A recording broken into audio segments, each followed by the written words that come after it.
Ladies and gentlemen, boys and girls, welcome back to another Sporting160EN podcast number 111. A good one today. We're almost there, boys. Let me go with the panel as usual, starting off with my man Christian. Christian, how you doing, bro? Good week for Sporting. Not even a good, I guess it's a good 4 days. It's a good run for the futsal boys. Electric run all weekend, and in the final, the senior boys got it done. Basketball boys got it done. The ladies got it done. Feeling very good. Vamos Benfica, SL Benfica. Yikes! Can we edit that out in any ways? No. Also joined by Sam. Sam, how you doing, bro? I can't lie. These late kickoffs make me very tired. 9:15, for 2 hours is just killer. But if every game was like that at 9:15, then fair enough. I'm good. Yeah, good. Thank you. That's sick. And also joined by friend of the show, special guest, thumbnail extraordinaire, my fellow Canuck, Richard Nez. Richard, how you doing, my guy? I am doing lovely. Big couple wins this week. Big win for futsal. I'm in as good a mood as you could hope. So let's go. Facts. And let's not waste any time. Let's go straight into today's game. I'm gonna just let you guys have the floor with it because I did not watch it. But our starting 11 was as followed. We had Aden in net. You had Inácio Coates Fidal in the back line. João Pereira, my boy, at right back for the injured Porro. Nuno Mendes, Palhinha, João Mário in midfield. Nuno Santos, Pot, and Paulinho up top. And then substitutions of Neto at right back, right? That's crazy. Bragança, Jovan, and Mateus Nunes. Chris, I'll start it off with you, dude. What were your thoughts on this game today? It was a good game. I thought Sporting dominated. The penalty definitely and the early-ish goal definitely helped to feel more comfortable than the Nacional game. I was very calm watching it. I thought that it was solid. I mean, I was really honestly kind of pissed off and disappointed. The refereeing was obviously a disgrace. But just, the performance and not being able to score against a shite team that's, not even playing with 10 men. They're not even trying to play the game. It was just left a really bad taste in my mouth. So this game, much better. A bit more clinical. Our guy, Paulinho, finally, he got one already, but that's a real banger. I mean, that's one of the best goals of the season for us. I mean, that's beautiful. I thought João Pereira stepped in. Did exactly what he needed to do. Another good game from Coates. Palhinha, immense. So many tackles from everywhere. Again, I honestly kind of pushed it at the end, borderline getting sent off because he had 9 perfectly timed slide tackles. But on the 10th with the yellow, he really pushed his luck. So I'm glad that didn't end badly. Jovan, Bragança, both Mateus Nunes, I thought everyone had a positive impact off the bench. The only one who I would say kind of didn't have the greatest game was Nuno Santos. But he also, I don't think, was put exactly in the greatest positions to succeed. So, did what we needed to do. 9 points clear now. Can kick back and relax, watch the derby, and see what happens. But we're close. We're almost there. We're close. Richard, what were your thoughts on today's game? Basically the same as Christian. It was nice that when they got the 1-0, they didn't just sit back like they've kind of done a lot this season. They kept pushing and pushing, save for the first 5 minutes of the second half when it looked like Rio Ave was going to get one back. But then as soon as they got that second goal, I actually did think it went in at first. I was like, holy shit. But then I was like, okay, that's good. They got the 2-0. It's not going to be like a nail-biting down to the last minute kind of nail-biter. Like he said, everybody looked good. Nobody had a bad game, save for Nuno Santos. Although it was Paulinho that won the penalty. But yeah, you can't complain. Coates was awesome again. Palhinha, what can you not say about him? He's been the best midfielder in the league this season. So you can't complain. This was about as good a performance as you got. It's probably the best game they've played in a good long while. They needed this kind of game. Facts. I guess this is the equivalent. This is the equivalent to a 5-0 for other teams. For us, this is the closest thing we've got to just We smacked them. I mean, Richard is right. I didn't really touch on it. Rewav did have about maybe 10 minutes after the second half started that they had some flashes. Didn't really create anything crazy, but it was definitely their best chances, I would say. They had a flurry of a couple. But they had like the one shot in the first half, and that was it. It wasn't anything to be too concerned with. Very, very tranquilo. Yeah. And I mean, I was looking at the stats. Only one shot on goal from them. 5 shots total, but one shot on goal. They're on goal point a 0.2 xG. Yeah, that was a dribbler down the center. That was a dribbler down the center of the net. That was not even like their shot on target wasn't even their greatest. Michael Ball could have saved it. Sam, what were your thoughts on this game? And to ask, answering Paul Shuva's question, your MVP on maybe between Coates and Adan, either on this game or the season. Well, in terms of the game, I'm just going to plug my charger in before my computer randomly turns off. Cool. All right. It's in. But no, I genuinely think that was our best performance of the season. It should have been 5 or 6, especially at the first half. We hit the post twice, and there was that shot from Nuno Santos that the keeper did a great save on as well. I agree with what both Christian and Richard said, but I think John Mario and Inacio are a bit shaky. There are sometimes Inacio gave the ball away so unneedlessly, especially towards the end there. I feel like the tiredness might have got to him. And it's pretty much the same criticism with John Mario that we always give, that he sort of slows the game down. If we were a car, he'd be the brake pedal, We go on attack and he turns around and passes the ball back. But in terms of overall game, I thought we were fantastic. Paulinho with a great strike that Thiago Thomas wish he could pull off that absolute thunderbolt of a strike. But I just think it's a great game considering how how short sort of struggling with confidence he was against Nacional. But Paulinho was my man of the match. I know we'll get to that a bit later on. But everyone bar, I would say, John Mario and Nastia played probably a fantastic game.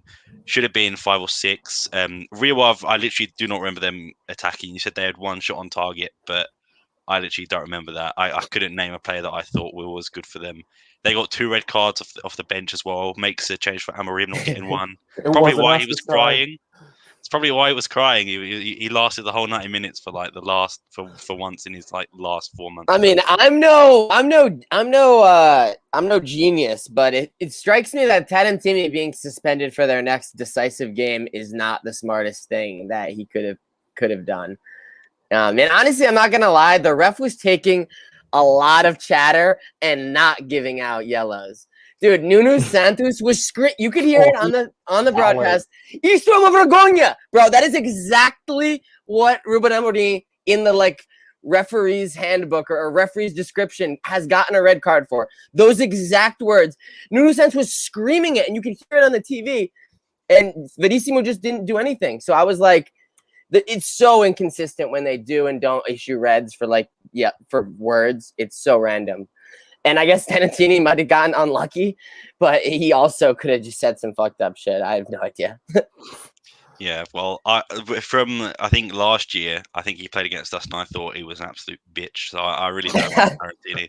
So I'm more than happy for him to be sent off. But in terms of the game as well, Cohen-Char coming back, I thought he was going to do some good things, but I didn't see much of him. The only thing I saw from Cohen-Char, he does those professional fouls, which comes with experience. Like when we were running through on goal, we will just kick a guy in the back of the leg just to stop the attack. But I wanted to see a bit more. Obviously, not against us, but from Chico Giraldes this season in general. Hasn't been the greatest performer for Rio Ave. I mean, their whole team has sort of been a letdown since that game against Milan. But I'm glad they played shit against us because they did take the 2 points off us earlier in the season. It just makes me think why we couldn't play like that before. But overall, great performance. Mathematically, 4 points to go till we finish the title. But obviously, we don't care about anyone else. It's just us. So hopefully, we continue the great form of winning.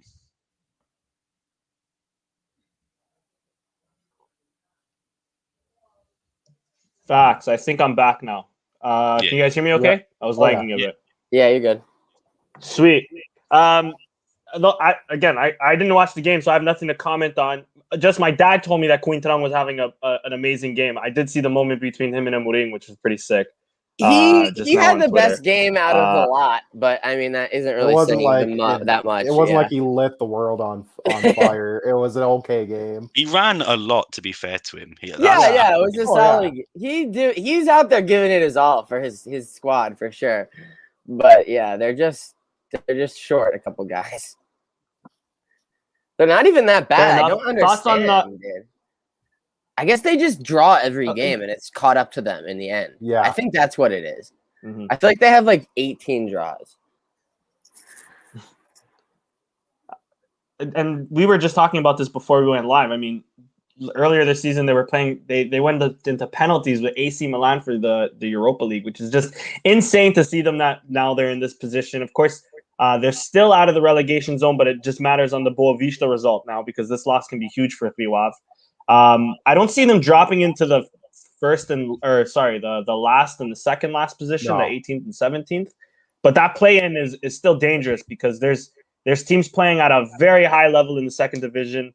At least 4 or 5 of them that can easily, beat Rio Ave at any moment. So, I mean, I feel bad for the so-called Sporting B, but I'm so glad that we won 2-0. Quick opinions on the penalty. Was it a handball, right, or something like that? What are your thoughts, Richard? Stevie Wonder could have seen that it was a handball. It was. I didn't know what had happened. As soon as I saw the first replay, I'm like, I think he hit it with his hand. And then they show the second one from the angle behind the goal, and I'm like, yeah, that has to be a penalty. If he doesn't call that, they will kill him. Yeah, it was an absolute penalty. I think his arm, deflecting off his arm, actually made the shot go more on target than it would have if it didn't hit him. Yeah. And then the goalie made a nice save. Paulinho was like screaming at the ref to look at it, and then he pretty quickly did the sign that he was going to take a look at it. So I was feeling pretty confident. He looked at it for a while, looked at both incidents, the play before and the play after, where it looked like it went into like a massive body. Well, I think they might have hit an arm or something. To see if it was offside as well. Yeah, and that too. Yeah. So the check actually ended up taking a while. So then I started to get nervous again, but in the end, the right decision. Facts. And thoughts on the Ruben Amorim and the Sergio Conceição sort of reversal as well. I mean, another huge talking point just before the game. Sam, I'll pass that one off to you too. What were your thoughts on all of that? It's just the TAD. I can't claim to know exactly how it works, but it seems like it was explained to me that if you appeal, they need to gather all the evidence before suspending you, because technically it's not a suspension if it's appealed or something. But I mean, we've seen it with Palhinha, so I'm not too mad on giving to Conceição or Amorim.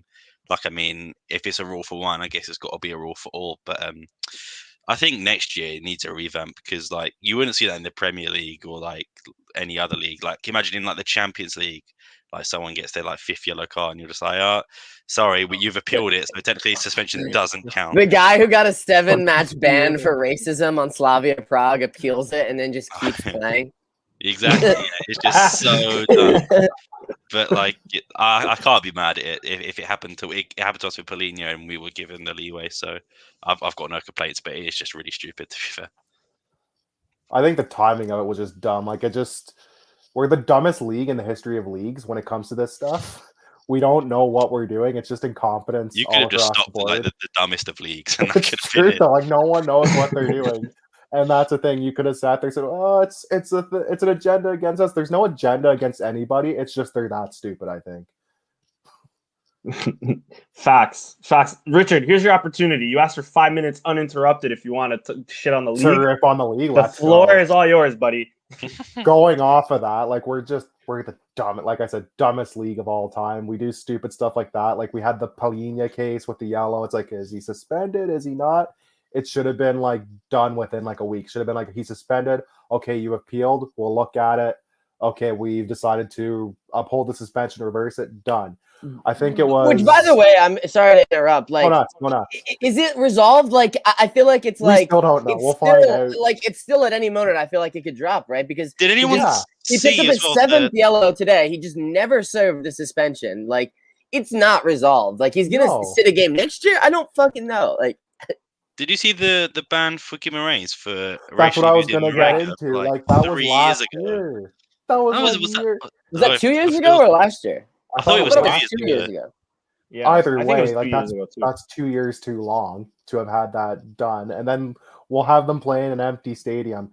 I don't know if you've noticed, but Or are they just going to every appeal stadium is that ban empty. forever, and then it'll be served in like 4 years or some shit? It's Like, never. It's going to be in like purgatory. It'll just because they'll get to it when they get if to I it. recall correctly, like Braga and Benfica both are owed Yeah, games behind closed doors for years now, that they've just been like one each. I think. Yeah. endlessly appealing. Like, I think Benfica owes like 5 games behind closed doors or something that they've been appealing for like 3 seasons or something. They need to expedite this process. I have no confidence this racism ban will even be served like at any point, like in the next like 4 years. Like, They need, and that's the thing. They need to actually have a process where it's like we're just gonna have our decisions within like a week or two. I can understand like you want to appeal. Okay, appeal.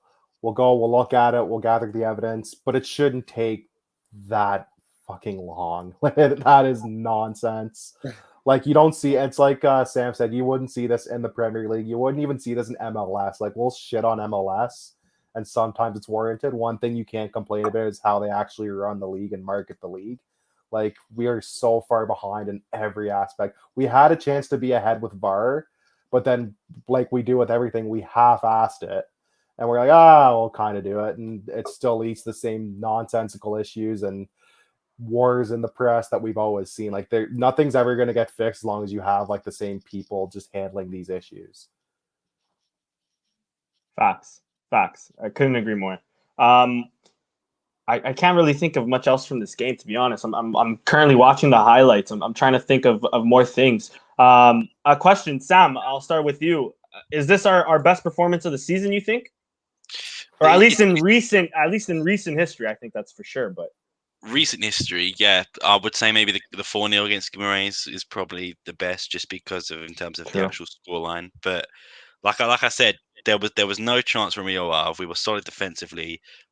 We hit the post twice in like the first 20 minutes. We should at least be like 5 or 6. But and when Jovan came on, he brought some pace. But there was so many. He was chilling with João Ladio last night in the hotel or something, because he was like being so slow motion. He would get the ball for 5 seconds, and then he would just take his sweet ass time. I think my dad says, and then my dad, I was watching the game, and he says, "You fucker," and you wonder why you don't play sometimes.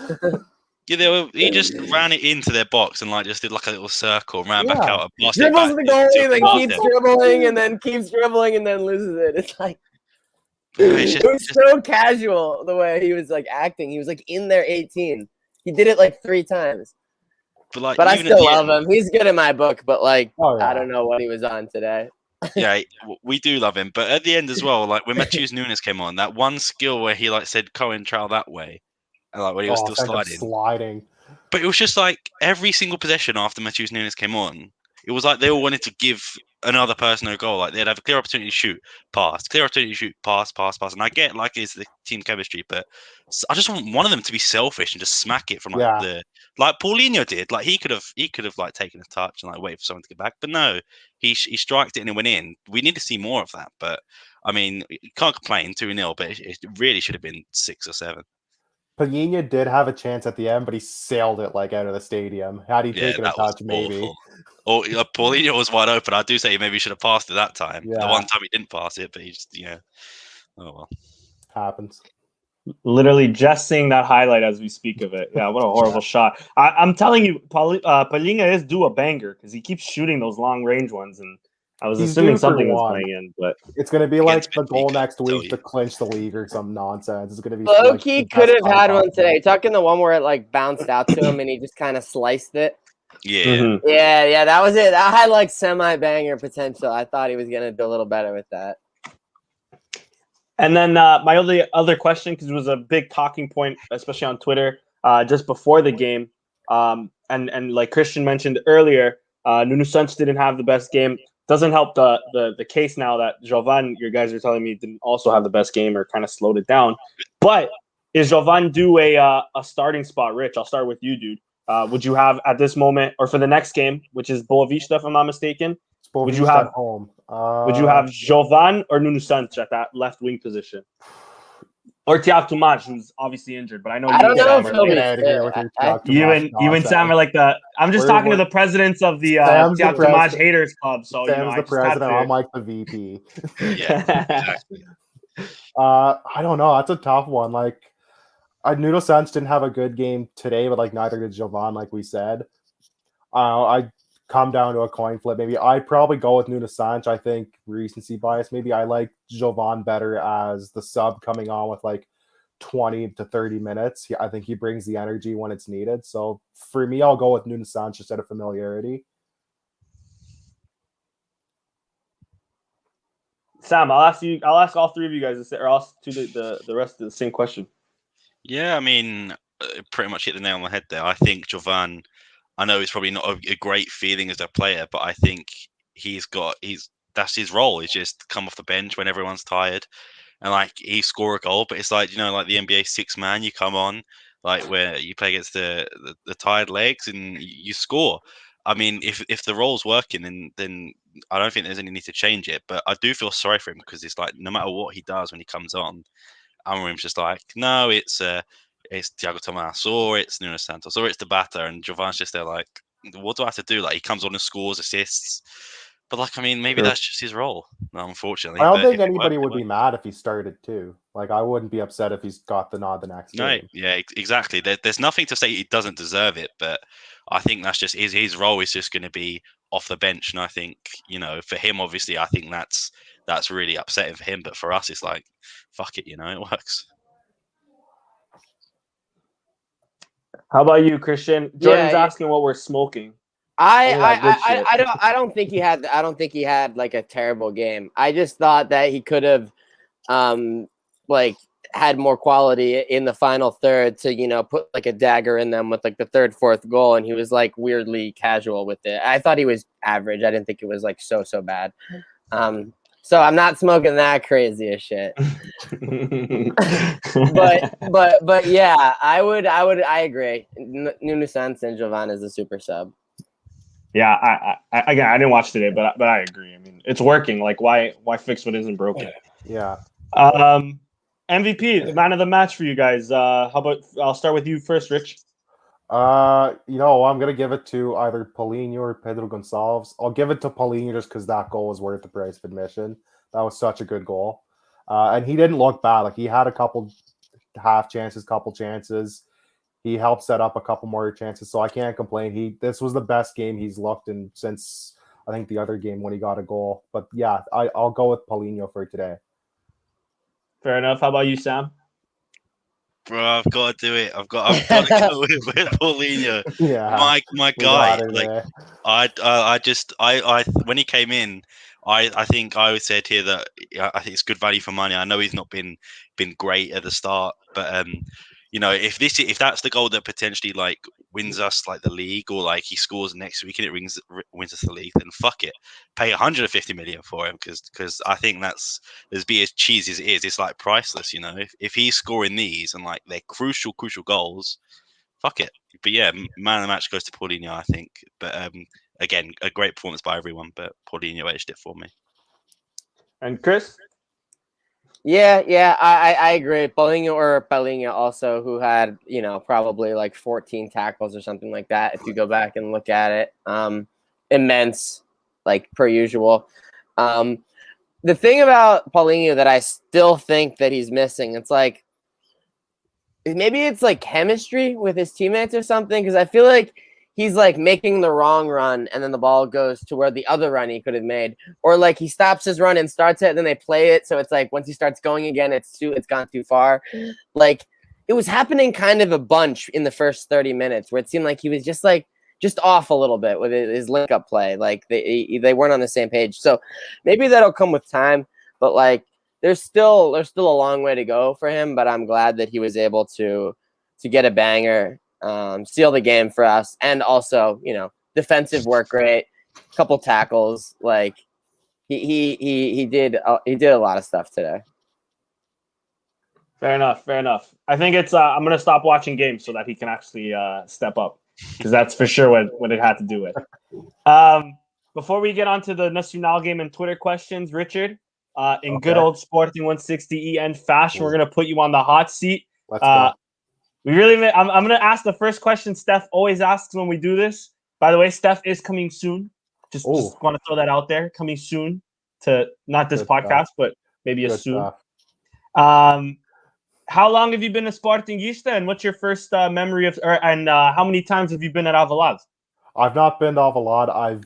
It's on the bucket list. I've been to see them a couple times in Toronto, or the one time in Toronto rather. I've been pretty much my whole life. My dad was a Sportingista. My grandfather's a Sportingista, so we just kind of always had the team there. It's always been like Sporting and Beta Mar, like even before I knew kind of like what soccer was. And then when I kind of started watching soccer, it branched off into United because Ronaldo, and then obviously Nani was there, and Paul Scholes was scoring bangers all the time, so I couldn't complain. But yeah, basically my whole life, my earliest memory, the Taça UEFA is one of the that's one of those ones that like I remember. I have like vague memories of the last championship in 2002 because I was like a literal child. It's like that in the World Cup because people were coming over to watch games at 5 a.m. and I didn't know why, but we had donuts, so I wasn't going to complain. But yeah, I would say probably fixed fucking game against South Korea that the FIFA still admits to this day was not fixed. Yeah, South Korea just had like 5 games in a row with like the most like absurd refereeing I've ever seen. Yeah, FIFA still admits they're not corrupt. I don't know what. Yeah, the Qatar World Cup was awarded clean. Yeah, fairly. Yeah, clean. But yeah, Taça UEFA was like one of my earliest memories, and it was obviously right after the Euro. So I'm like, I should have. There was a time where I'm like, I should have just quit then, but I kept going, so I'm committed. Go ahead, Sam. I was just gonna say, I'm not sure how familiar you are with like the under 23s and the B team, but is there anyone that you see with a lot of potential that you think is going to cut it in the first team, maybe next year or the years to come? Is there anyone that you've got your eye on? Not at the moment. No, I haven't been keeping up with the juniors as much as I'd like, just because I just kind of been busy with other stuff. It was nice to see like Dario Sugo come up. Like that was a really cool thing. Pedro Marques, maybe if we need a striker, depending on how they feel, if they don't go ahead and get another one, because I think Luis Felipe's going to be gone. So I wouldn't mind seeing him. He's looked good at Gil Vicente on loan. We did have Pedro Mendes for a while. He scored like that one banger in the Europa League and then was never seen again. So I don't know. But yeah, I haven't kept up with the juniors as much as I would have liked to. Fair enough. Do you have like a favorite modality by chance of Sporting? And if not Sporting, a favorite potentially North American sports club and a modality, your favorite teams, all those types of stuff. Futsal for sure is up there. I've been watching a lot of the women's the last couple years since they got the team. Big win for the futsal team. I'm imagining we'll get into that at some point in the show. But yeah, futsal, the women's team. I've been getting into the basketball now because I've been watching basketball for a long time. Shout out to the Toronto Raptors. Danny will know. But yeah, those are kind of the 3 modalities I've been following. I'd like to get into the roller hockey at some point. It's just like the games take place at sporadic times in Canada. Like you don't know when they're going to be. And as a Canadian, let me just say it's not the same. It's not. I can't handle the little small like sticks. I respect it. I can't handle it, man. It's too much. It is what it is. It is what it is. Can't complain that much. Facts. Sam, I went blank. I had a question for you. Sam, take over if you have another one. I do. Your favorite Sporting home or away jersey, or even third kit of all time? Do you have one? You know what? The one for the centenary in 05-06 was really nice. That one was good. The third kit, the strong kit. The home kit with all the logos, the V-neck with all the old logos. The V-neck, yeah, that one was nice. I used to have that someplace in this house. It's about 10 sizes too small now. I have that one in a long sleeve. Good man. That one. I have the one upstairs. It's when they had Adidas, and it's the all green kit with like the Adidas stripes on the side. That one was just given to me. Someone's like, "Oh, do you want this?" I'm like, "Fucking yeah, do I want that?" That one's up there. I can't complain. Like Macaron's done a really good job. I think I've liked most of the home kits that Macaron's done for us.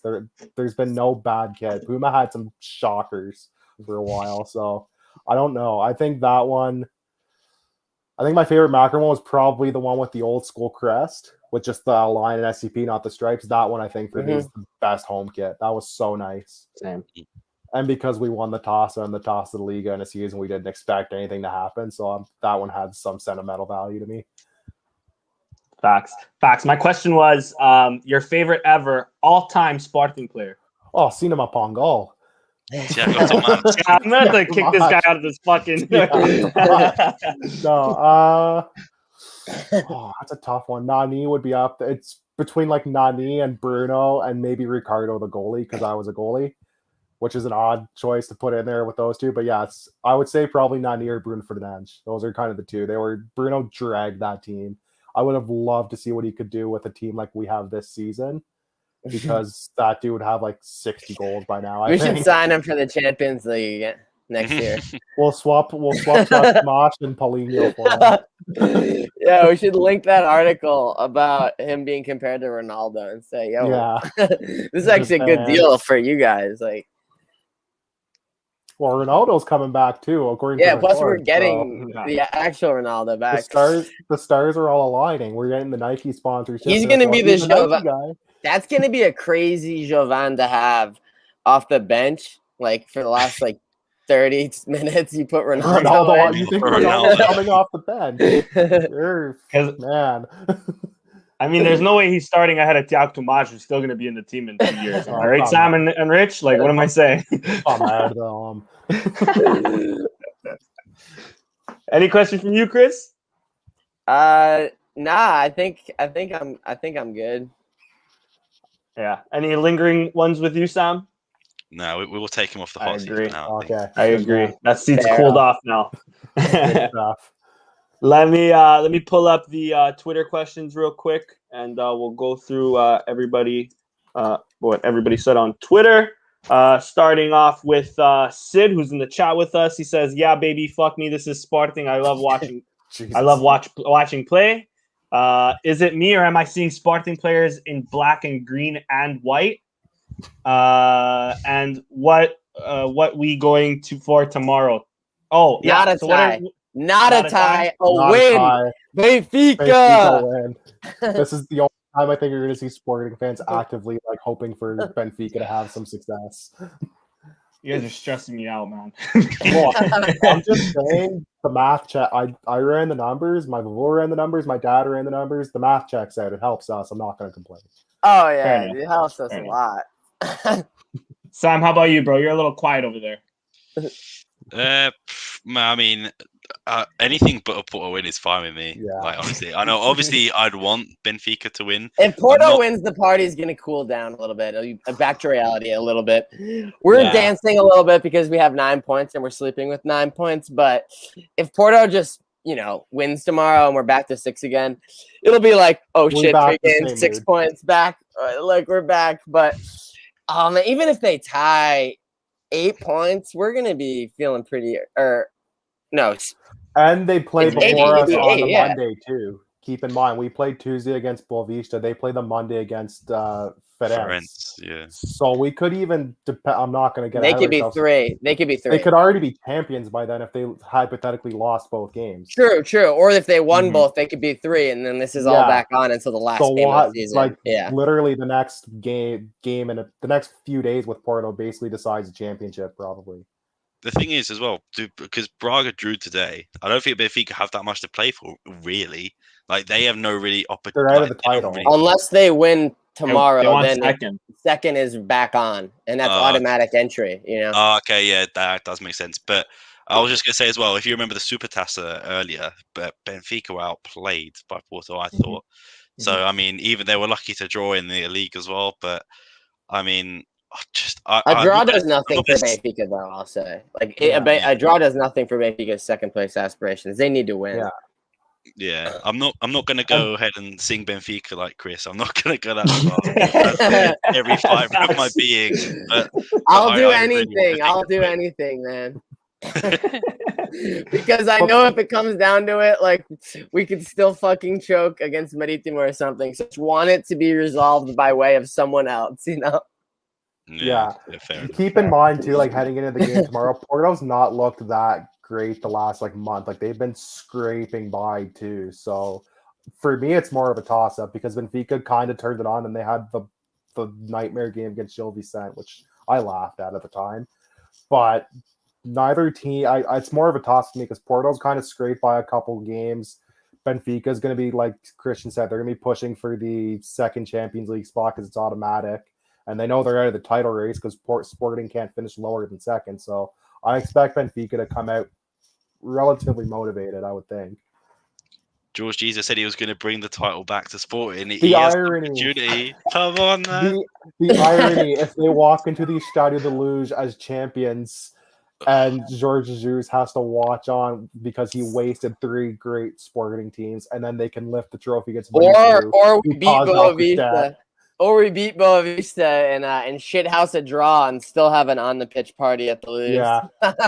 Well, I would love it, bro. It would be poetic too because they would get the trophy the last game against Maritimo, who fucking caused Alcochete. Yeah, true. And we could also potentially be sending them down to Division 2, so it'd be like all this stuff coming full circle. Yeah. True. It's all about the narratives. But but correct me if I'm wrong. Even if Benfica wins, we would still have to at least beat Boavista to be champions, right? Tie. A tie. Yeah, because true. At least a point against Boavista, yeah. As long as they go into the Benfica game with more of a 6-point advantage, they're fine because Porto can't catch up at that point. But because I'm gonna be real, I think it's gonna be a draw, and I'm actually preferring a draw because I'm not rooting for either of those scum. Well, if I had my way, both would lose, but I don't get my way often. So, and this way, it's even impossible. But if they draw, I mean, we still need to beat Boavista, and we're champions, right? Yeah. So I'm going for a draw, baby. Let's go. Yeah, but we need to beat Boavista. We can't draw. Yeah. We need to beat Boavista. But I mean, they beat Benfica early. Fuck it, send them down. 3-0, like earlier in the season. I mean, I know that they're lower in the league, but they're no pushover. What was the score when we played them? That was the stupid Pellegrini game when he got the bullshit yellow. We won that game. 1-0, 2-0. I think it was a 2-0. It was 2-0. I think it was one of the rare 2 games. Or 1-0. Was it? It's a good. I know we won that game. That's all that mattered. But I was just curious what the score was. You can look it up here. Someone's on it. We have the technology. 2-0. Let's go. Let's 2-0. 2-0. No, it wasn't. That was last season. Plata scored? No, that was last year. It was 2-0 though. 2021. It was 2-0. Okay. Pedro Porro and Nuno Santos scored. Yeah. Was it the free kick that Porto scored? The one on the edge of the box? No, this was the first touch. This is the first touch, right foot into the left corner, from the top side of the box. It was from out there, but it wasn't a free kick. Yeah. It was still from out there, though. He scored 3 bombs this season. I saw that on Twitter. It's going viral, that video. I didn't see it, but somebody tag us. Yo, we might have to drop the last game of the season. Hopefully we've already clinched then. Yeah. Facts. Do you guys think we'll go undefeated though? What are we saying, guys? I won't believe it until the final whistle in the Maritimo game. I'm not saying nothing. I mean, it's like if we're playing that game with fucking green hair and face paint, I don't care what happens. I hope I hope so many players, young players, play so that you have to give 39 guys winners medals because so many people have played in the league. I get Anthony Walker in the game, sub him out, get Andre Paulo in the game. I want 40 guys getting winners medals after the game. I mean, I was saying this to Chris before we started that Benfica will look to beat us just because we would be undefeated. Just for the sake, just because they could. Yeah, that would be like a league title to them. They'll celebrate like crazy. So I mean, I don't see us beating Benfica for that reason alone. But I mean, I'm hopeful. But I mean, like I said, that would suck for them to be able to say that for the end of eternity. Yeah, exactly. we ended your undefeated streak. Yeah, whatever. I don't think it'll happen though. I see a 0-0. I see a Yeah, 1-1. that's fine. That's good. I think that's the game that I could see them like most likely drawing. Like it'll be a 1-1 0-0 tie. Yeah. Facts. Next comment or picture comes in from Paul Pont with this amazing pick. Get in, losers. We're winning the league. Love it. Tigaj wishing us a nice run. Shout out to Tigaj. I'll refresh this real quick, but I think that's it, and we'll go on to the Nacional game before talking some modalidades, or more importantly, some European Championship. But yeah, that's it. So let me pull up the Nacional game. A 2-0 win, of course, at Alvalade. A nail biter, to say the least, because it came right at the end. But we had Max in at this time because Zidane was suspended. Fadal Coates and Neto, no Inácio, of course, because he was suspended. Porro, Nuno Mendes, Pelinha, Bragança, Pote, Nuno Santos, and Paulinho up top, with Jovan coming in, getting a goal. And Plata, Mateus Nunes, and Mateus Reis, surprisingly. Rich, I'll start off with you this time. What were your thoughts on this Nacional game? Oh, I thought it had 0-0 all over it when before the Nacional guy got sent off. I'm like, this is gonna be one of those games that we're gonna like look back on, and be like, we should have won that, because they were all over them. And then they got the goal. Fidel got the goal, so it was nice. Like, okay, we got a goal. It's late again. Stop giving me these heart attacks. And then they got the penalty at the end, so it was like, okay, we got 2-0. Kind of shit-housed it, but whatever. But yeah, the scoreline wasn't flattering. They could have easily won by like 4, maybe 5. Like, they did have the lion's share of chances. Nacional, especially as soon as they went a man down, they parked like, forget parking the bus, they parked an absolute like Mack truck in front of the goal at that point. But it was a decent game. It was one of those games, again, I thought we would look back on and go, we should have taken those chances. But thankfully they took the one chance and they got the win. That's what they needed, because we could have had a much less festive, happy mood going into today had they not got that win. Had the Porto game they won that game against Famalicão. So yeah, could have been a little less festive because we got that 9-point cushion. Could have been a lot less without winning 2-0. Facts. How about you, Sam? I'm not gonna lie. I was actually at the pub while this game was going on, so I didn't actually watch it live. What's that like? I missed that. Facts. Good stuff like that, man. Well, we're only allowed to drink outside, and it was literally about like 5 degrees, so it was very, very fucking cold. So I feel like I was in that phase of COVID like 3-4 months ago. Yeah, COVID kind of like almost went away for a couple months in like July, August, and we could go to pubs and like bars and stuff, and then it just came right back, slapped in the face. Yeah. But yeah, I mean, it was freezing, but I watched the highlights, I think, either yesterday or on the Monday. But like, I mean, we looked solid. Jovan, we mentioned it earlier, being that super sub off the bench, just coming in when we needed him. I think that's what he's good for. Fadal getting the goal as well. I mean, great for the team that we're not just relying on our strikers. We can score from sort of any position. From what I hear, Paulinho did have a bit of an off game in terms of scoring. Apparently, he wasn't too bad off the ball and on the ball. I don't know if you guys can attest to that, but he had a couple chances. Like, he did have a few chances, but like, again, it was like, I think you or Christian had alluded to earlier. It's like something just wasn't quite there. He was just a little bit off. Yeah, it was one of those games. But like, I mean, as important for me, it's just we got the 3 points is important. You know, apparently it wasn't the best performance from what I've gathered and from what I've seen from the highlights. But I mean, an extra 3 points. So I'm happy. Facts. How about you, Christian?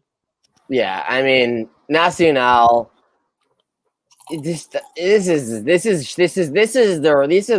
MVP of shithouse. This is just this team is absolute just shithouse. I mean, I understand that they have the red, so it really it greatly affects what they're trying to do. But like, I mean, if they don't have that red, I don't think they're going to contest that game differently than they did. Yeah. Well, what does a point even do for you at this point? Fouling every 5 seconds, the referee not handling the situation well. I don't even really the situation on Paulinho. It's soft. There's contact. it looks like the Taremi one that was given. That's all I'll say. If we went 0-0 here, it wasn't because of the fucking VAR on a soft tap pulling his foot. No. It would be because we didn't score any of the other 25 chances that we had, so I was not in. I wasn't like thinking it was like the ref or anything. But because there was a lot of that going on, in the lead up because it was 0-0, 70th minute, 80th minute, everyone's getting nervous. They're like, "Fuck the ref, PK or whatever." So yeah, I get it. It's a natural instinct, but it wasn't the ref's fault. It's the ref's fault that he didn't handle the Nacional players coming in studs up. Accumulation of yellows. It was at one point it was like 17 fouls, two yellows, and then Sporting 4 fouls, 2 yellows. It's like, come on, man, what are we even doing here? So that Nacional's like attitude towards the game was abysmal. They deserve to go down. I mean, this team sucks ass. Their coach, Manuel Machado, hilarious that they brought him back, man. He sucks too. And then he's whining after the game about the refs. If the refs really wanted to, they could have ended the game with 7 men, and Sporting could have had like 2 or 3 PKs if the refs were really, really wanted to fuck them. So the fact that he's crying about the refs after he, his team puts out a performance like that, it's just like, it's sad, man. It's sad. He was like, some are children of the big God, and some are children from a smaller God. It's like, yeah, man, that is true. That dynamic does exist in Portugal. Does it have any relevance to what just happened in the last 90 minutes? No, it has 0 relevance, bro. Like, see ya. I do think you finish up first. No, I'm done. They're done, and I'm done. I was gonna say, I think with the we're getting the French officials coming in next season, apparently. No, I think a lot of people are in for a wake up call with those guys coming in because they won't put up with all this anti-Jogu bullshit that we see now. It's like a lot of like fans and media, especially, will be in for a rude wake up call because they'll see a call, especially when it negatively affects their team. When it's like, no, get up, that's nothing. They're gonna be fuming. The first time that they don't call something for Sporting, it should be. We think it's a penalty.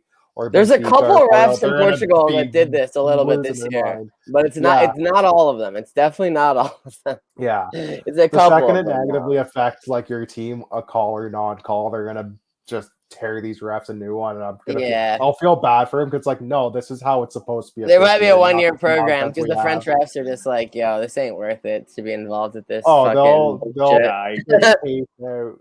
the papers will chase them out.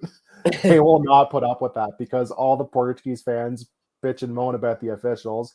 But the second we do something to change it, we bitch and moan about that. And it's like, nothing's going to change then. Let's just leave it the way it is.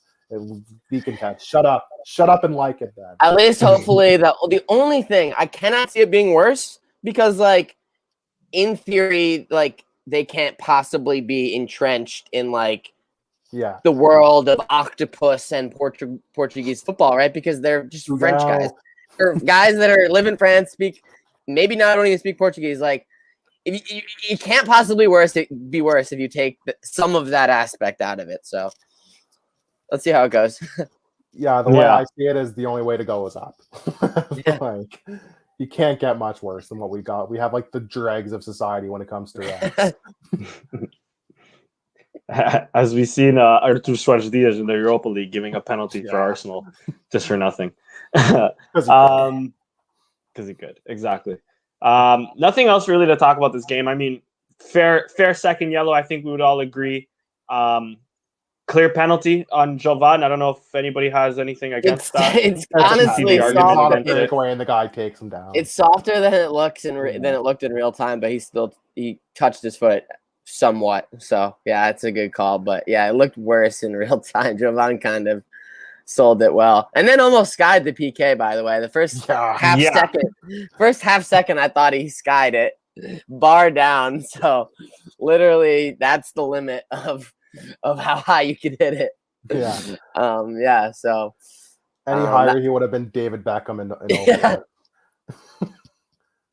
But yeah, I mean, what a 20 minutes for him coming in. I mean, there's an angle of his cross to Fidal, like the way he just clips that in. He's like only like just so close to the ball with his right foot, and he just like pivots it, and it just bends in with texture right onto Fidal's head. It's beautiful. It was perfect, without no run up, no nothing. Just it was beautiful. Vitor Pingu saying Jovan man of the match, even though he came in for just 20 minutes. Goal point agrees. Goal point agrees. Goal point also agrees. Christian, do you agree? I do agree. Yeah, I agree. He changed the game. Yeah, facts. How about you, Sam? Man of the match against Nacional?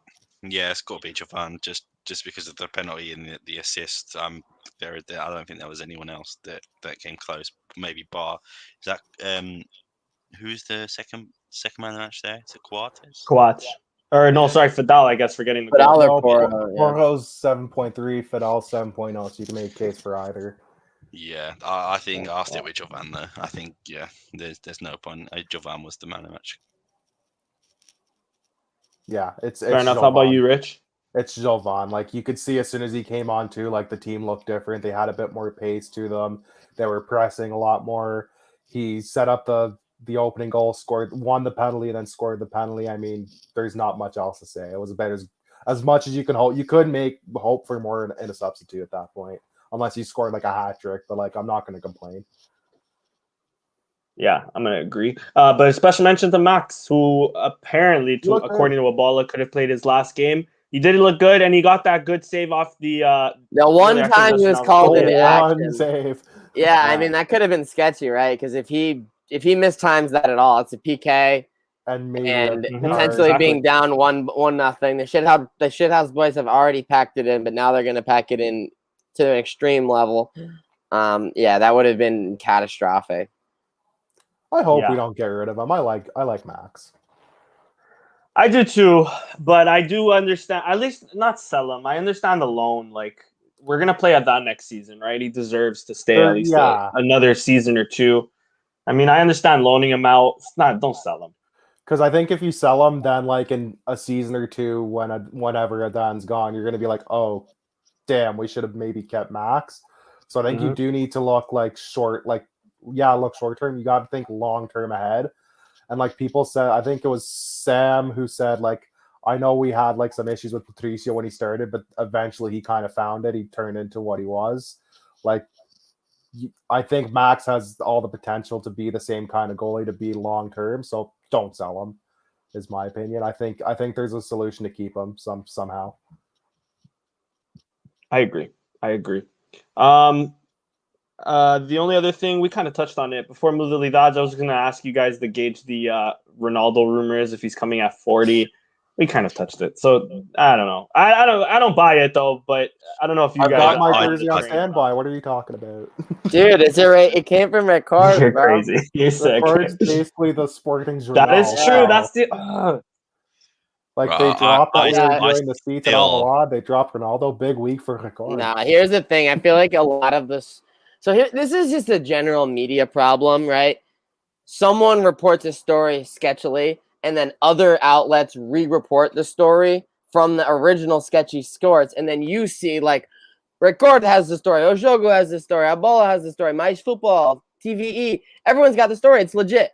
But it's all coming from an Italian journalist who said it. It's like, how the fuck does he fucking know? Maybe he does. Maybe he does know, but the only people that are going to know is Ronaldo, his mum, and then George Mintz. There's going to be no one else, obviously, besides George Mendes taketh and George Mendes giveth. Yeah, exactly. But in terms of the overall, I really don't see it. Yeah, it would make sense. It would make sense. He doesn't strike me as the type of guy that would want to waste another year at Juve. He strikes me as a guy that would want to take on another project. But would he sign he'd have to force his way out of Juventus this summer, and then he'd have to sign a 1-year deal at PSG, maybe? Well, his contract's done with Juve next year now. He has one more year. He has one season after. So we could play it out. He could play it out and then leave on a free. But, like, is he really going to waste another? Like, he's going to be 38. Like, each year he's getting a little worse, right? Is he really going to waste another year on a shite Juve team? I feel like he's gonna try to force his way out, but at the end of the day, he does have another year of contract, so I don't know. It wouldn't surprise me if it was PSG, but I also see. I know he's not at the end of his career yet, but I can see like in terms of global brand, you've got like America you could go to, and like China. I'm not sure if all of you follow the NBA, but like when Kobe Bryant and Derrick Rose went to China, their brands went. Ronaldo, huge, when they went to China for Ronaldo preseason, it was insane. Yeah. Mm-hmm. If he wants the cash, which I mean, I'm not going to lie, if he does, fair enough. But we will not have the wages or the money to pay, even though we're going to get Champions League, unless he takes a dramatic pay cut, like it'll be the hometown discount. You know, he'll come for you know. I don't think he's going anywhere for cash, though. I'm going to be honest. I mean, I've seen an interview where he says, I mean, he has enough money. He just doesn't necessarily care about cash. I think he makes more off his brand deals than he does off Juve's contract. He gets a lot from Juve, though. He still gets like. I'm not saying he doesn't from Juve. Yeah. I mean, yeah, and he can get that in the MLS. Lauren's saying he should join them in. So I see him going to an Orlando and LA, bro. Even in Atlanta at this point, like I see him going to these MLS. He's going to be like in LA. Yeah. If he was about the money, if he was about the money, he would probably stay at Juve next year. Because there's no way a 1-year deal that he would sign at another club would pay him more than what he's guaranteed next year at Juve, which is like, I think like 30, 35 mil. He had a great season, but his value definitely, I think, like he's more of a 20 mil type of guy, you know, which is not anything to scoff at. But he's not, I don't think anyone's going to sign him for 35 mil or more for a 1-year deal. Maybe Sheikh Mansour has other ideas. I don't fucking know. To me, the only one that makes sense would be like MLS or coming back to Sporting. I don't see him. I know China's got a lot of money, but I don't see him doing China. I see MLS. PSG, I think as well, just because he's won like every top league, like England, Italy, Spain. It's so many in France that are missing, and I don't think Bayern Munich will. I've never once heard him linked to anything in Germany. No, not once. Not Germans. Not once. I don't think Germans rate him like that. Anyways, like they have this image of him that he's arrogant and shit like that. So I don't think they get rid of that. It's also just like totally different style of football too. Yeah, that's true. That's true. You can say soccer. You're only going to trigger Salmon's half our comment section. Yo, true. Yo, he can't come back to MLS because he'll get arrested by the LA County prosecutor's office. That's hilarious. He's coming to Sporting. He's coming to Sporting. There you go. He's coming to Sporting. Confirmed. Nah, I think they're done though. He can go to the they reopen. I think that's finished. If he touches down in America, he will be playing with fire. He'll be playing with fire in a way that will make it not worth it. That's why he's going to sign with Toronto FC because he's in Canada and he'll be safe. He just can't play He can't go to any away games. He's playing a solid 5 games a year, and then Canadian Cup games. He's playing all like 18 home games in the Canadian Cup games and any Champions League games not in the States. Buddy, let me tell you, there's nothing more special than playing in Toronto in mid-October. Let me just tell you that. We did go up for the Champions League game when David Beckham got that can thrown at him, but that was at the Dome. Oh, that's sick. It was. I went when we played Club America a few years ago, and I think it was either now I don't remember if it's February or March. We'll get off this in a sec, but it was fucking freezing cold. So it was cold. He's definitely not coming up here, buddy. It's by the lake. Like there's no protection. Like I went to go see Sporting and Juventus years ago at BMO before they put the all the expanded seating in the roof, and it was like the best day of weather, like picture perfect weather for soccer. And usually July in Canada, it's like just the most humid thing. We get to the game, my dad, my Vavo, and I were there, and it's beautiful. And I look over to Lake Ontario, which is just there, and it's like, oh, those clouds are coming in kind of quick. And then it just poured. It just rained all game off and on, like torrential downpour. But I remember that game too, because that was one of Yannick Jalot's last games for Sporting. And he scored 2 banging goals. So, but yeah, that stadium in the winter, not ideal. I tried my best to see him when he was at the Earthquakes, but he never came to Toronto. But anyways, on to better things. Fuck Toronto FC and getting out of the Champions League last night. Rough game. Let's talk about the boys that won the Champions League last 2 nights ago. What a segue. Yeah. What a segue. My guy acts like he does this for a living almost. I mean, come on, guys. I do this. out Christian, take it away, bro. Take us through our Champions League campaign, bro. Let me unmute you. I can't unmute you. So basically, it all started, I think, on Thursday. So they did a final 8. So Sporting had a last 16 game, and they was at João Rocha, and they beat some team like 12-1, right? So, and then it was basically a final 8. It's in Croatia. Everyone's there. The first game of the final 8 was The Russian Communist Party. Yeah, was it against not? the Russian Communist Party. I think we had that. Did that game happen for the last pot? It was happening. I think it did. Okay, yeah. So that was a good team. Russian champions. They were third place last season in the Champions League. So that was a solid win. I believe 4-2, something like that. Then against Inter Movistar, who's not having the greatest season this year, Inter Movistar, but they still have Ricardinho. They still have a lot of good players. So it's still Inter Movistar. Doesn't Ricardinho play for them still? I thought he left. No, he's still there. Oh, I don't remember seeing him in the game that much. Maybe that's why. Yeah, I mean, you're scaring me, bro. I think he's still there. I thought he left. I could be wrong. Yeah, he did leave. Actually, he's in France. Sure, that sounds like it. Aziner Villeneuve. I believe you. That sounds like a team. That's what it says on Wikipedia. Shit, bro. I can't believe he didn't end up coming to Portugal then. Oh well, there was I think this was the one game for Sporting for about a day. Yeah, dude, and there was a rumor that he was gonna sign for Benfica too. Yeah, bro, what the fuck, dude? That was a low key move then. Yeah. So this game, I think it was 3-1. We won this one. Yeah, I mean it's not the greatest Inter Movistar team of the past, but still solid. And then Barcelona, which is I guess probably in theory the best team that we could have possibly faced in the final. They're the defending champions. They had a bunch of good players. Honestly, I thought we were unlucky in the first half of this game. I definitely don't think we deserved to be down 2-0. They were good, but not that much better than us. And they hit us on the break, and then they got a very, very early goal, like within 30 seconds, I think. So it's very unlucky that they're down 2-0. But I mean, in these futsal games when they're so close, like once you get down more than like 2 or 3, it's very, very difficult because then you have to go try to play with 5v4 and get caught on the counter. And I mean, and if you get caught on the counter once, then it's like, then the lead just keeps ballooning and you get more and more fucked, you know? So it was like, if the 2-0 got down with like more than 10 minutes left, we were going to have to start doing that. And that's when it gets sketchy. So, I mean, they came out in the second half and they were hot. And I think turned it around they had many chances leading up to it within 5 minutes. So it was like 15 minutes when the first goal went in. And then after the first one went in, it was just bang, bang, bang. And all of a sudden we were up 3-2 and in like a 2-minute stretch. And then honestly, we kept the pressure on them.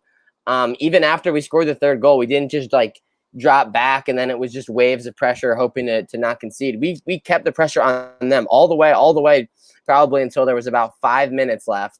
And that's when Barcelona really turned up the heat, started going full send with like the player sweeper keeper. And then we scored a goal on the counter as a result of that, 4-2. And then right at the end, they got one with the pressure. And then I'm not going to lie, the last 15 seconds of this game were very sketchy. Right in front of the end as well. Yeah, right in front of the goal. And shoving and yelling. Heavy hand on the scorekeeper at the very end. They have a corner kick with 1 second left, and the ball ping pongs around for at least 3 seconds, and then you hear the horn, and you're like, "Yo, this should have been dead the second it touched the first person." Like, how is it ping ponging around? And that scorekeeper was on some 2-gown nonsense there. So yeah, I was honestly that was a really happy moment. Like they came back. It was a great comeback, like well deserved. I mean, you had a bunch of guys from the academy in there. Like as far as like sporting futsal teams that have made a deep run, this is the most like budget version, if you will. So like full congrats and like, you know, for this achievement for all these guys. Like it's like a team half Formação. I mean, half Formação, but well, I mean, Zicky's. I mean, everyone can see that he's going to 19 be. and he's doing He's that already against he's Portugal, already like, top, but like he's clear. You know, it's crazy. You know, to have a guy like that. Honestly, like Cavinatu, he was like.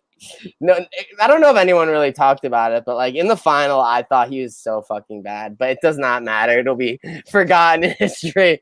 Who cares? He scored 2 in the game before. It doesn't matter. So yeah, it's awesome. Fika Gita. I mean, Gita's the best goalie in futsal. Period. Like in the world, he's the down. best futsal goalie. Unbelievable. If you let that guy walk, it's just stupid. You know, you want it. You're the top futsal team in play. You're the top futsal team in Europe. Possibly the world. This is the best futsal goalie in the world. The starting keeper for Brazil. Like, you're just gonna let that guy walk? Come on, bring him back. Facts, and that'll help. That'll help Varandas if he has any fucking sense in his brain.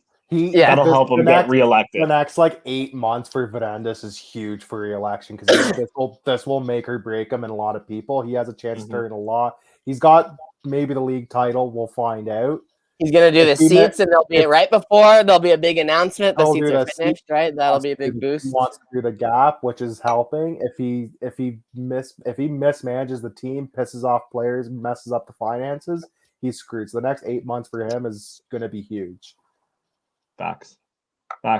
I think that's really it on modalidades. We're just expecting games, right? I mean, Basketball won their series. I don't know if that. I don't think that happened before the last pod. So basketball advanced to the semifinals. They're playing Benfica. Game 1 is tomorrow. Mm-hmm. Game 1 is tomorrow against Benfica semifinals. Or today if you're in Portugal. Or today. Or Sam. Yeah. And the other semi is Imortal Porto. So I think it's probably Porto. So let's take care of business. And I got to play Porto in the final. Ladies won today. So they're still in first. I think there's got to be only 3 games or less left in that championship. Because I remember there was 5 games left a couple weeks ago. There's got to be, I think, 3 left now. It's really winding down. Sporting controls their own destiny. I think they're 1 or 2 points up on Benfica. If they win out, they'll be champions. Roller hockey also advanced to the semifinals. And I'm missing anything else. Oh, handball won today. They are in second. They're 2 points behind Porto, and they play Porto this weekend. So, pretty big game coming up this weekend for handball. And I think that's all the modalities. Yeah. Oh, the B team. The B team tied, I think. Sure. I can figure that out. The B team. I think they tied. played. Yes, tied 2-2 to Mocara. Can you see their table? That famous team. Moncada Patience. Yeah. So right now they're trying to qualify for the 3rd division next season. So yeah, they have 4 points from their first 2 games. I don't know how many places in each group qualify. But Sporting's currently in first in their group. I'm assuming it's probably top 2. How many groups are there? 1, 2, 3, 4, 5, 6, 7, 8. 2 times 8, 16. I think it's more than top 2. 4. But there's going to be teams who are in the playoff that won't qualify. There's going to be 22 teams in this league, I think. So I think probably the top 2 in each group are going to go in.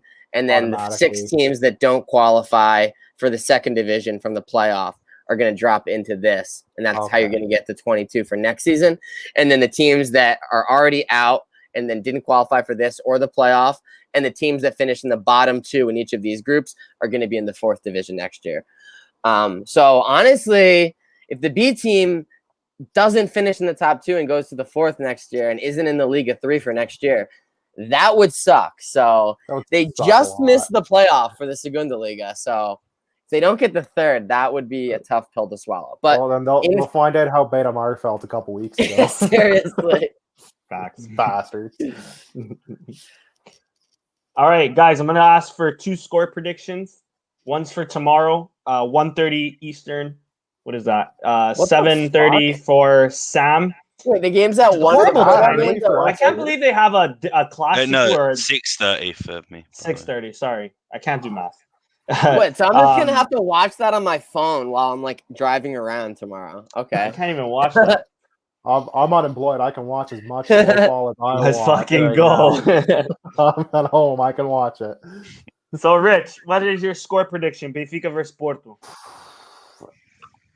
It's gonna be like a 0-0 or a 1. I'd like either way, as long as Porto drops points, I think most people will be happy. I think it's gonna end up being like a 0-0 to 1-1.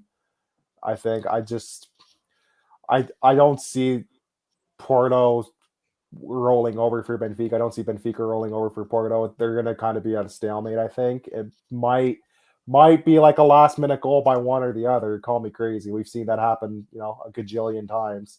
But yeah, I'm going to go with 1-1. I think that's the safe, smart bet. But I'm not going to complain if Benfica wins because either way, the math helps us. How about you, Sam?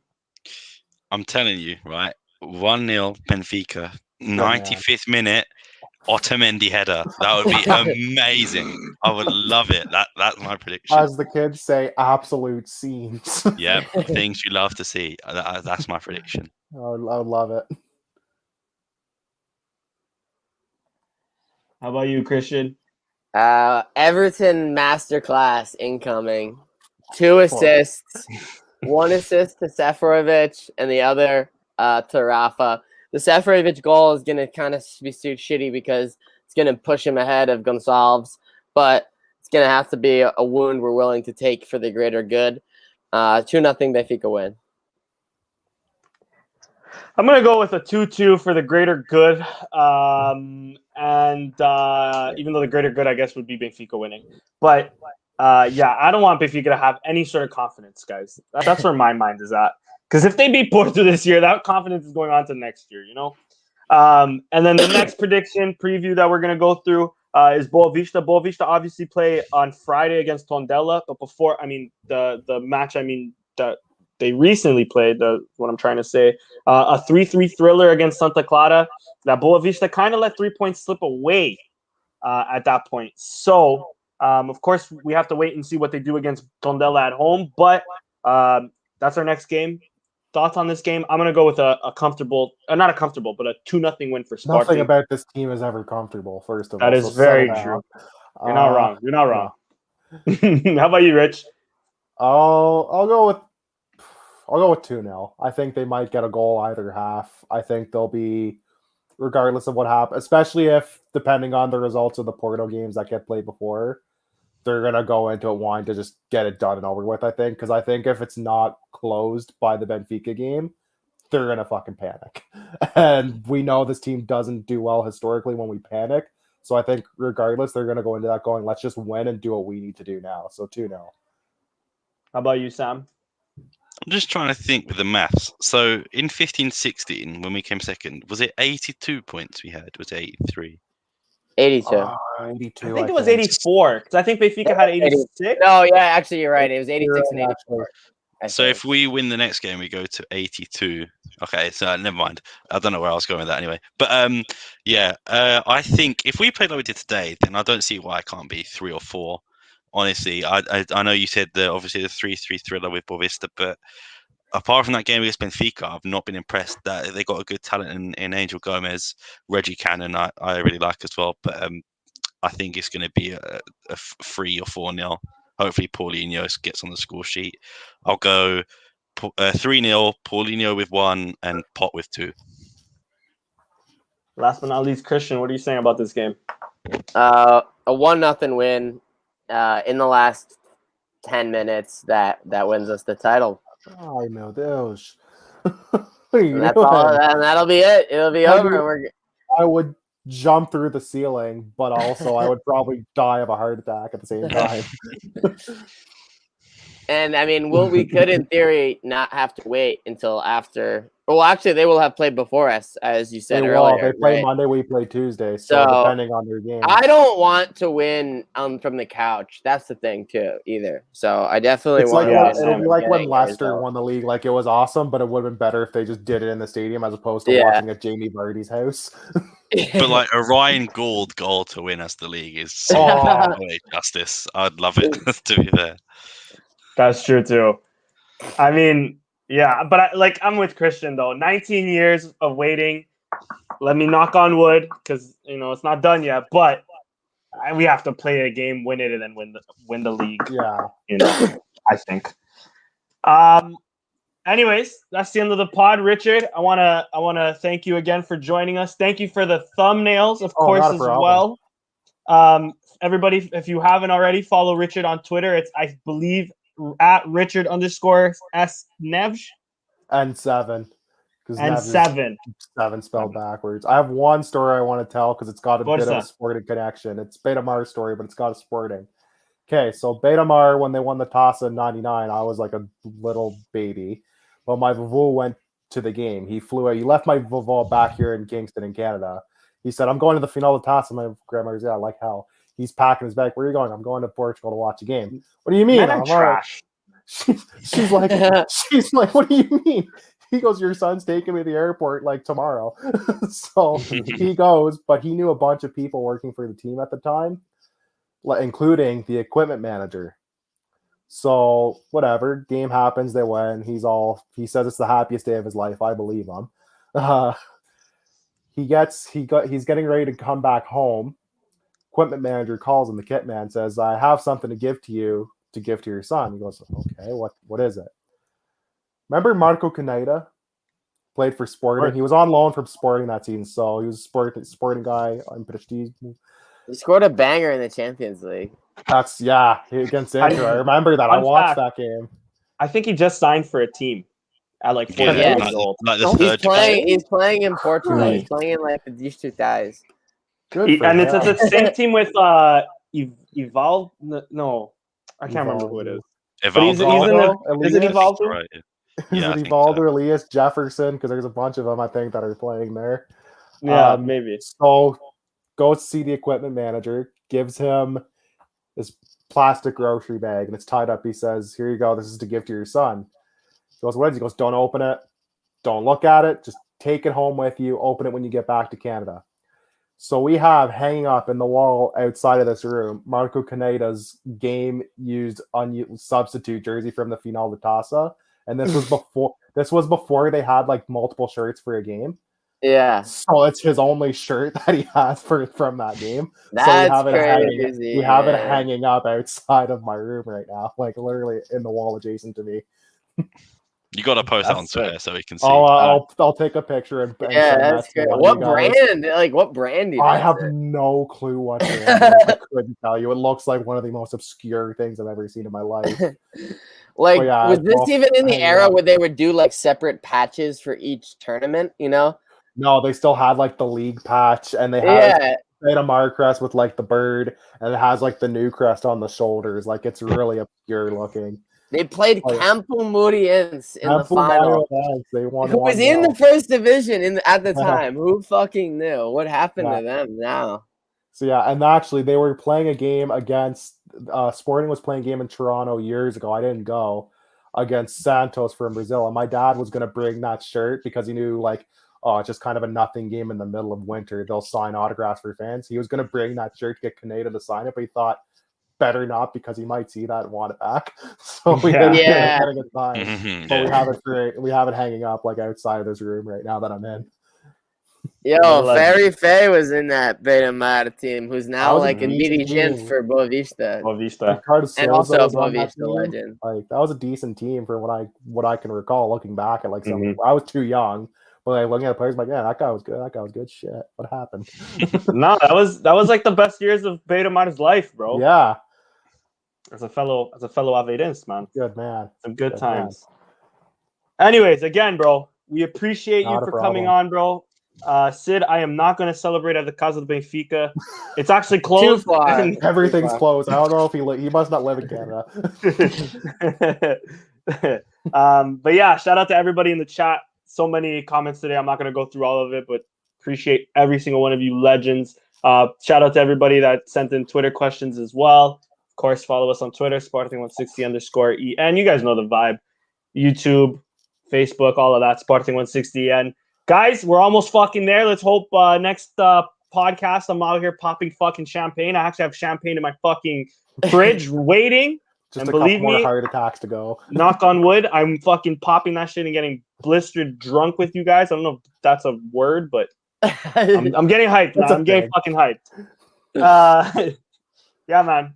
We appreciate every single one of you guys for joining us and for listening to us. And yeah, Viva Sporting. I'm dragging this out way longer than I have to.